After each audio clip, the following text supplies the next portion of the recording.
hear a number of different recordings, and you will have to answer questions on what you hear. There will be time for you to read the instructions and questions, and you will have a chance to check your work. All the recordings will be played once only. The test is in 4 parts. At the end of the test, you will be given 10 minutes to transfer your answers to the answer sheet. Now turn to Part 1.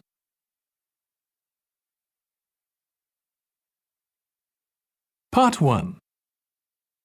You will hear a woman phoning a friend to get information about a job agency.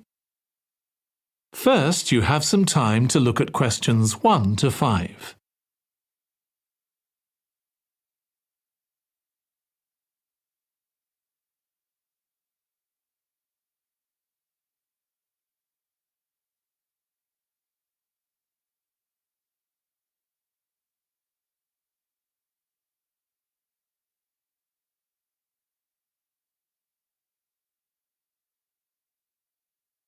Now listen carefully and answer questions 1 to 5. Hello, William. This is Amber. You said to phone if I wanted to get more information about the job agency you mentioned. Is now a good time? Hi, Amber. Yes, fine. So the agency I was talking about is called Bankside. They're based in Docklands. I can tell you the address now. 497 East Side. OK, thanks. So is there anyone in particular I should speak to there? The agent I always deal with is called Becky Jameson. Let me write that down. Becky Jameson. Jameson.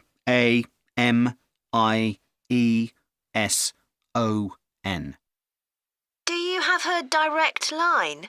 Yes, it's in my contacts somewhere. Right, here we are. 07866 510 333. I wouldn't call her until the afternoon if I were you. She's always really busy in the morning trying to fill last-minute vacancies. She's really helpful and friendly, so I'm sure it would be worth getting in touch with her for an informal chat. It's mainly clerical and admin jobs they deal with, isn't it? That's right. I know you're hoping to find a full-time job in the media eventually, but Becky mostly recruits temporary staff for the finance sector, which will look good on your CV and generally pays better too. Yeah, I'm just a bit worried because I don't have much office experience. I wouldn't worry. They'll probably start you as a receptionist or something like that. So what's important for that kind of job isn't so much having business skills or knowing lots of different computer systems. It's communication that really matters, so you'd be fine there. And you'll pick up office skills really quickly on the job. It's not that complicated. OK, good. So how long do people generally need temporary staff for? It would be great if I could get something lasting at least a month. That shouldn't be too difficult. But you're more likely to be offered something for a week at first, which might get extended. It's unusual to be sent somewhere for just a day or 2. Right. I've heard the pay isn't too bad. Better than working in a shop or a restaurant. Oh, yes, definitely. The hourly rate is about £10, $11 if you're lucky. That's pretty good. I was only expecting to get £8 or £9 an hour.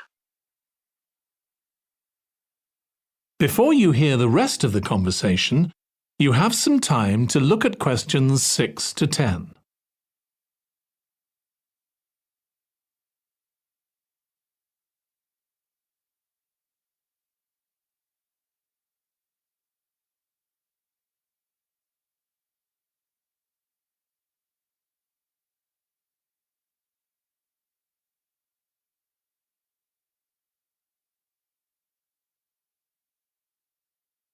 Now listen and answer questions 6 to 10. Do you want me to tell you anything about the registration process? Yes, please. I know you have to have an interview. The interview usually takes about an hour, and you should arrange that about a week in advance. I suppose I should dress smartly if it's for office work. I can probably borrow a suit from Mum. Good idea. It's better to look too smart than too casual.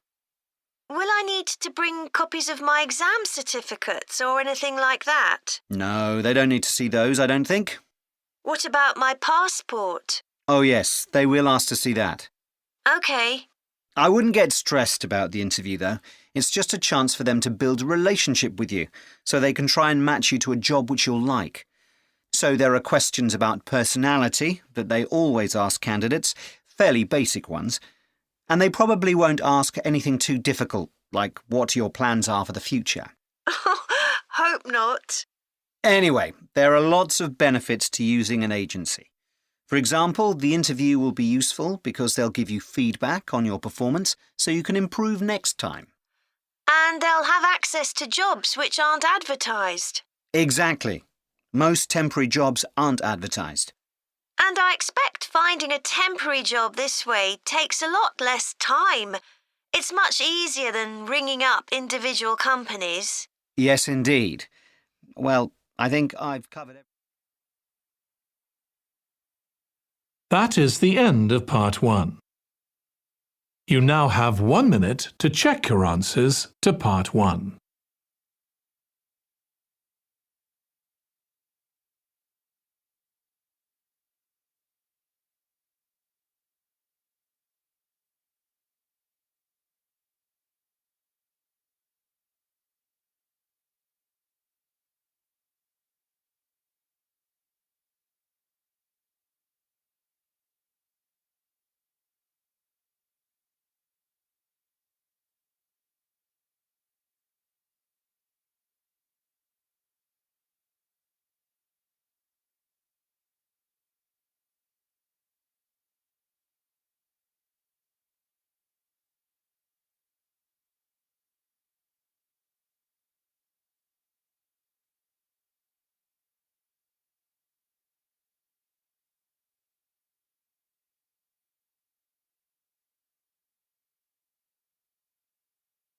Part 2. You will hear a woman giving a presentation about a holiday on an island in Britain that her company organises. First, you have some time to look at questions 11 to 14.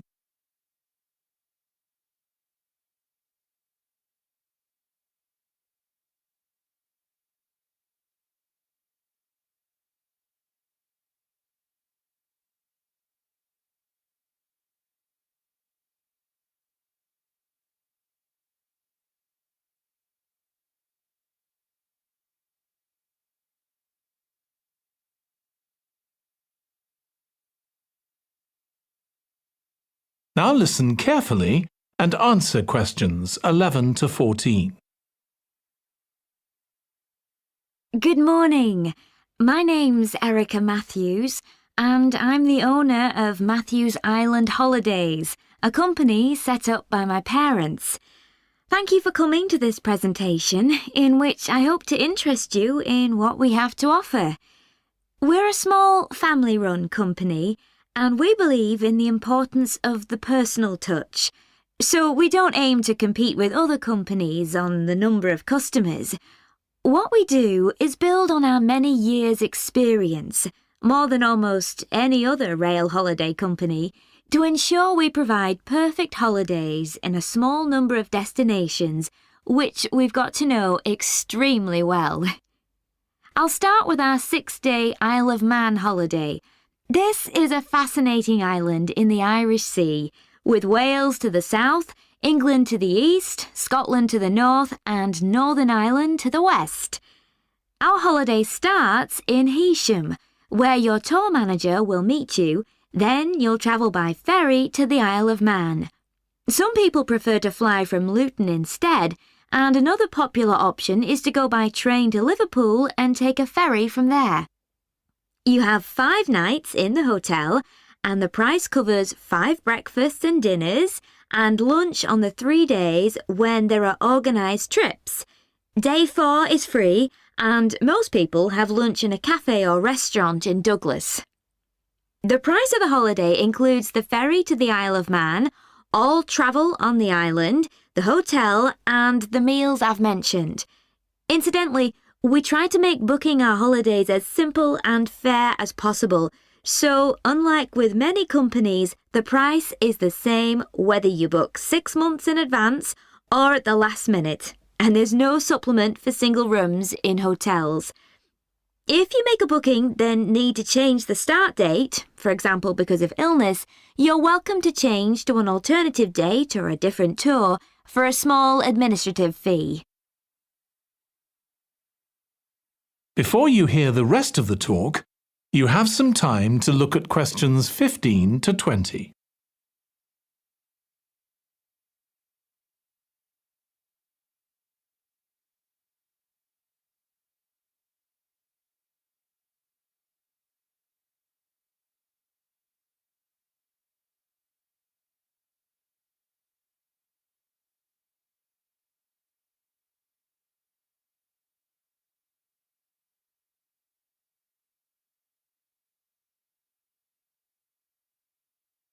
Now listen and answer questions 15 to 20. Okay, so what does the holiday consist of? Well, on day 1, you'll arrive in time for a short introduction by your tour manager, followed by dinner in the hotel.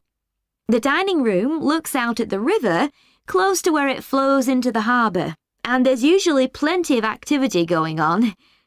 On day 2, you'll take the coach to the small town of Peel, on the way calling in at the Tynwald exhibition. The Isle of Man isn't part of the United Kingdom, and it has its own parliament called Tynwald. It's claimed that this is the world's oldest parliament that's still functioning, and that it dates back to 979. However, the earliest surviving reference to it is from 1422, so perhaps it isn't quite as old as it claims. Day 3, we have a trip to the mountain Snaefell. This begins with a leisurely ride along the promenade in Douglas in a horse-drawn tram. Then you board an electric train which takes you to the fishing village of Laxey. From there, it's an 8-kilometre ride in the Snaefell Mountain Railway to the top. Lunch will be in the cafe, giving you spectacular views of the island. Day 4 is free for you to explore, using the pass which we'll give you. So you won't have to pay for travel on local transport or for entrance to the island's heritage sites. Or you might just want to take it easy in Douglas and perhaps do a little light shopping. The last full day, day 5, is for some people the highlight of the holiday, with a ride on the steam railway from Douglas to Port Erin. After some time to explore, a coach will take you to the headland that overlooks the Calf of Man, a small island just off the coast. From there, you continue to Castletown, which used to be the capital of the Isle of Man and its medieval castle. And on day 6, it's back to the ferry, or the airport if you flew to the island, and time to go home. Now, I'd like to tell you a bit more. That is the end of part 2. You now have 30 seconds to check your answers to part 2.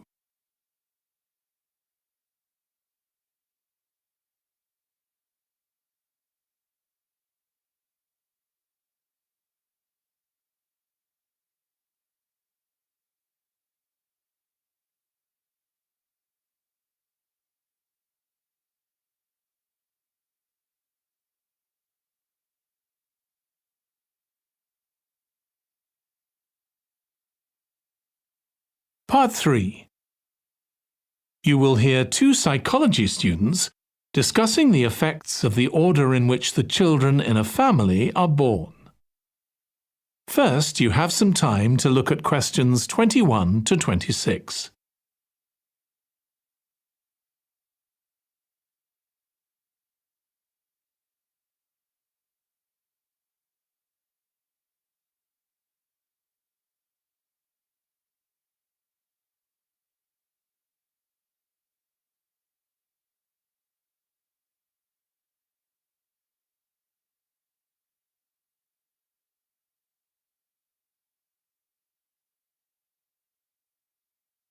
Now listen carefully and answer questions 21 to 26. Ed, how are you getting on with the reading for our presentation next week? Well, OK, Ruth, but there's so much of it. I know. I hadn't realised birth order was such a popular area of research. But the stuff on birth order and personality is mostly unreliable. From what I've been reading, a lot of the claims about how your position in the family determines certain personality traits are just stereotypes, with no robust evidence to support them. OK, but that's an interesting point. We could start by outlining what previous research has shown. There are studies going back over 100 years. Yeah, so we could just run through some of the typical traits. Like the consensus seems to be that oldest children are generally less well-adjusted because they never get over the arrival of a younger sibling. Right, but on a positive note, some studies claim that they were thought to be good at nurturing.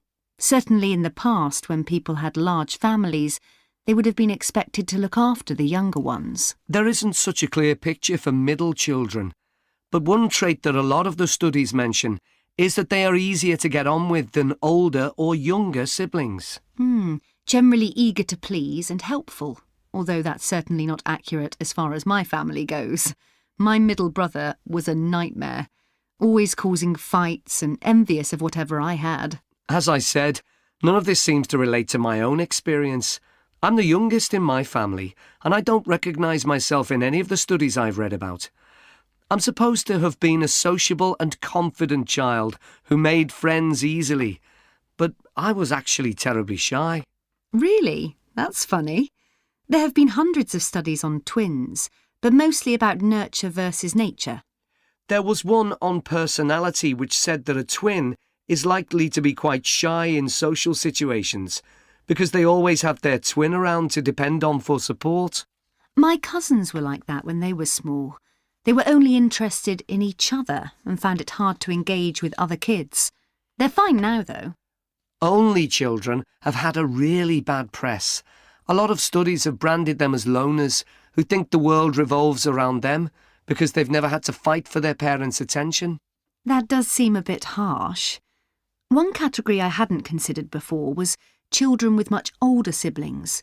A couple of studies mentioned that these children grow up more quickly and are expected to do basic things for themselves, like getting dressed. I can see how that might be true, although I expect they're sometimes the exact opposite, playing the baby role and clamouring for special treatment. Before you hear the rest of the discussion, you have some time to look at questions 27 to 30.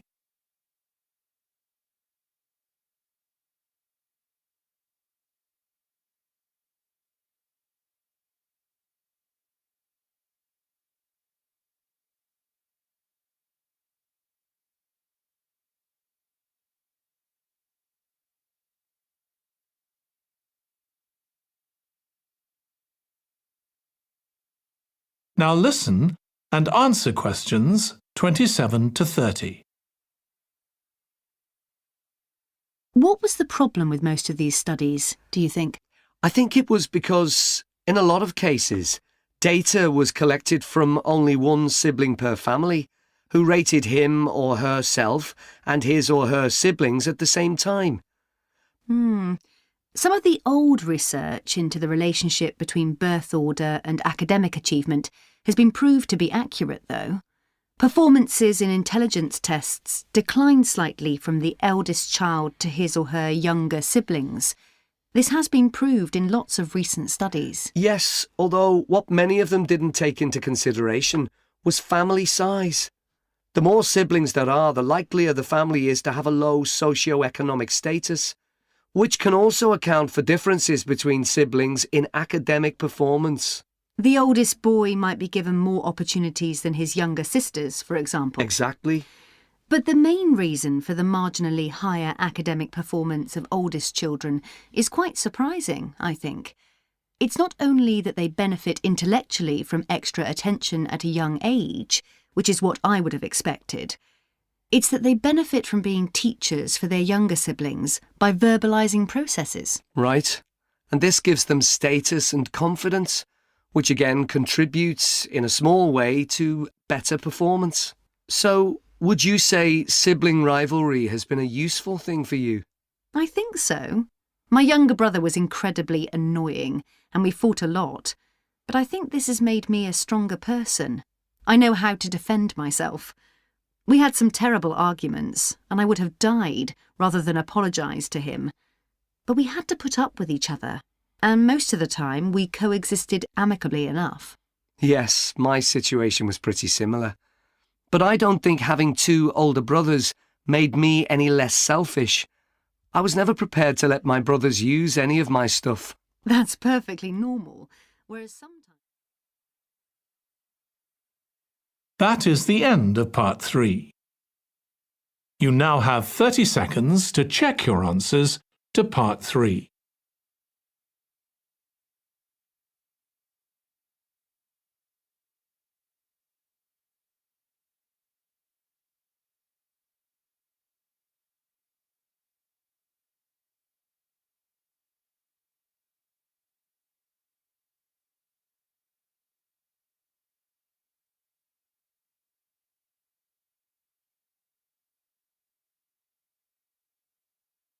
Part 4. You will hear a student giving a presentation about a type of tree known as the eucalyptus, which is common in Australia. First, you have some time to look at questions 31 to 40.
Now listen carefully and answer questions 31 to 40.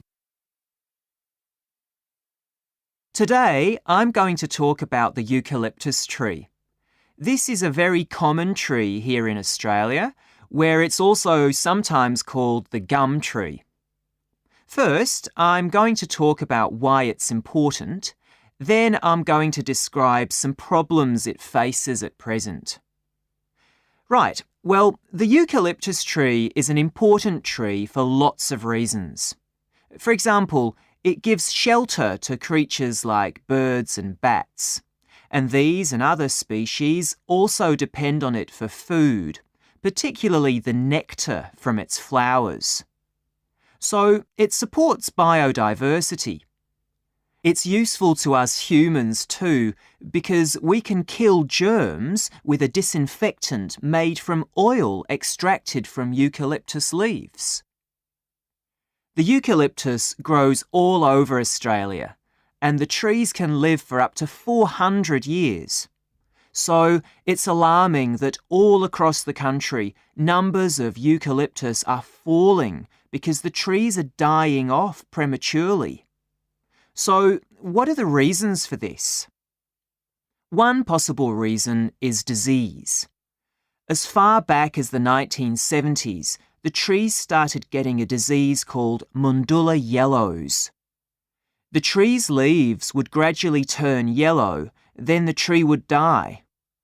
It wasn't until 2004 that they found the cause of the problem was lime, or calcium hydroxide, to give it its proper chemical name, which was being used in the construction of roads. The lime was being washed away into the ground and affecting the roots of the eucalyptus trees nearby. What it was doing was preventing the trees from sucking up the iron they needed for healthy growth. When this was injected back into the affected trees, they immediately recovered. But this problem only affected a relatively small number of trees. By 2000, huge numbers of eucalyptus were dying along Australia's east coast of a disease known as bell miner-associated dieback. The bell miner is a bird, and the disease seems to be common where there are high populations of bell miners. Again, it's the leaves of the trees that are affected. What happens is that insects settle on the leaves and eat their way round them, destroying them as they go, and at the same time they secrete a solution which has sugar in it. The bell miner birds really like this solution, and in order to get as much as possible, they keep away other creatures that might try to get it. So these birds and insects flourish at the expense of other species, and eventually so much damage is done to the leaves that the tree dies.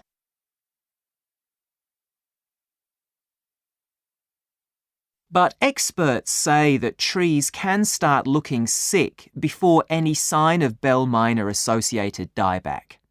So it looks as if the problem might have another explanation. One possibility is that it's to do with the huge bushfires that we have in Australia. A theory proposed over 40 years ago by ecologist William Jackson is that the frequency of bushfires in a particular region affects the type of vegetation that grows there. If there are very frequent bushfires in a region, this encourages grass to grow afterwards, while if the bushfires are rather less frequent, this results in the growth of eucalyptus forests. So why is this? Why do fairly frequent bushfires actually support the growth of eucalyptus? Well, one reason is that the fire stops the growth of other species which would consume water needed by eucalyptus trees. And there's another reason. If these other quick-growing species of bushes and plants are allowed to proliferate, they harm the eucalyptus in another way by affecting the composition of the soil and removing nutrients from it. So some bushfires are actually essential for the eucalyptus to survive as long as they are not too frequent. In fact, there's evidence that Australia's Indigenous people practiced regular burning of bushland for thousands of years before the arrival of the Europeans. But since Europeans arrived on the continent, the number of bushfires has been strictly controlled. Now, scientists believe that this reduced frequency of bushfires to low levels has led to what's known as dry rainforest, which seems an odd name as usually we associate tropical rainforest with wet conditions. And what's special about this type of rainforest? Well, unlike tropical rainforest, which is a rich ecosystem, this type of ecosystem is usually a simple one. It has very thick, dense vegetation, but not much variety of species. The vegetation provides lots of shade, so one species that does find it ideal is the bell miner bird, which builds its nests in the undergrowth there. But again, that's not helpful for the eucalyptus tree. That is the end of part 4. You now have 1 minute to check your answers to part 4.